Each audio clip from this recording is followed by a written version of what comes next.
Hey guys, Fluffy here from Fluffy's Country Kitchen. I'm in the mood for some pulled pork. I don't like going out places and getting pulled pork. If I'm out, that's fine. But I'm not going to make a dedicated trip to make pulled pork when I can make it right here at home.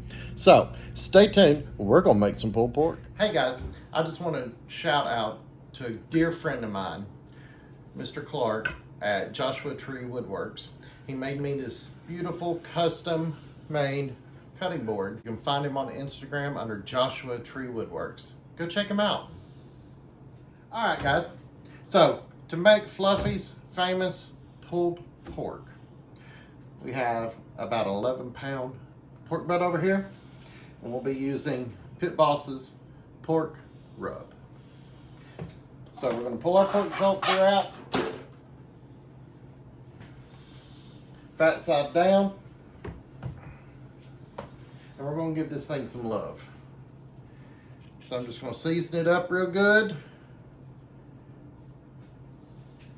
and then we'll be ready to go on the smoker.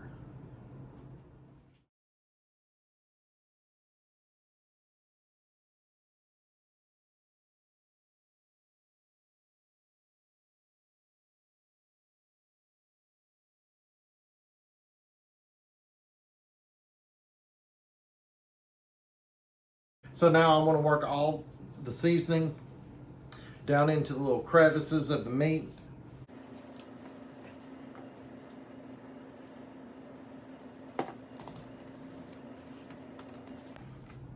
And there, pork shoulder is seasoned.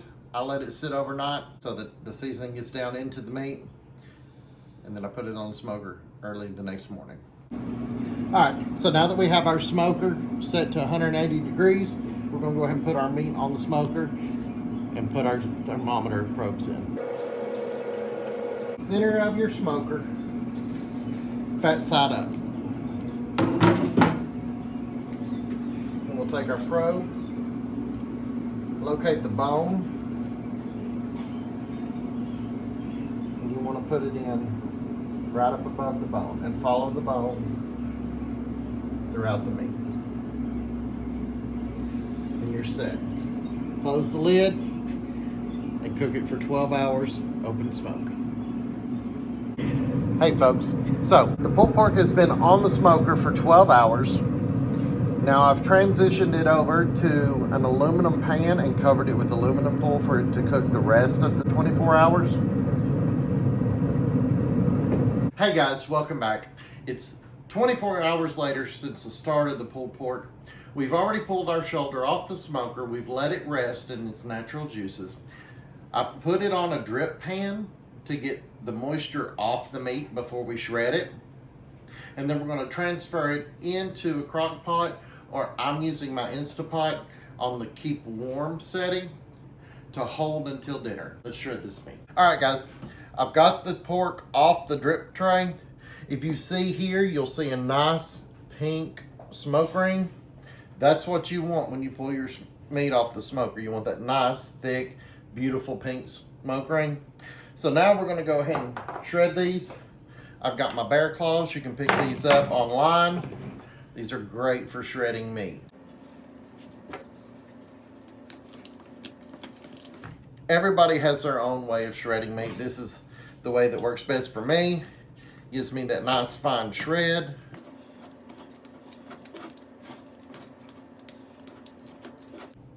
And there you go. Shredded pulled pork 24 hours later. In my liner for my Instapot, the drippings from the pork shoulder and a little bit of pork rub seasoning and a little bit of water, just enough to make sure the meat stays moist, and that's how you're going to hold it.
All right, guys. Now, you see this beautiful crust that we have on this pork shoulder? That's what you want. You want that crust that's going to hold in all that flavor, and it's just going to be so freaking good.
All right, guys, thanks for joining me today. Let's just do a quick recap. So we done an 11-pound pork shoulder. We smoked it at 180 for 24 hours, 12 hours open smoke, 12 hours in an aluminum container with aluminum foil covering. We let it rest. We shredded it. Now we're keeping it warm in the Instapot. Guys, I'd like to thank Joshua Tree Woodworks again for that beautiful cutting board he custom made for me. And I want to thank you for following me. Please like, comment, subscribe at the bottom. Links for Joshua Tree Woodwork will be in the description area. And as always, guys, let's eat.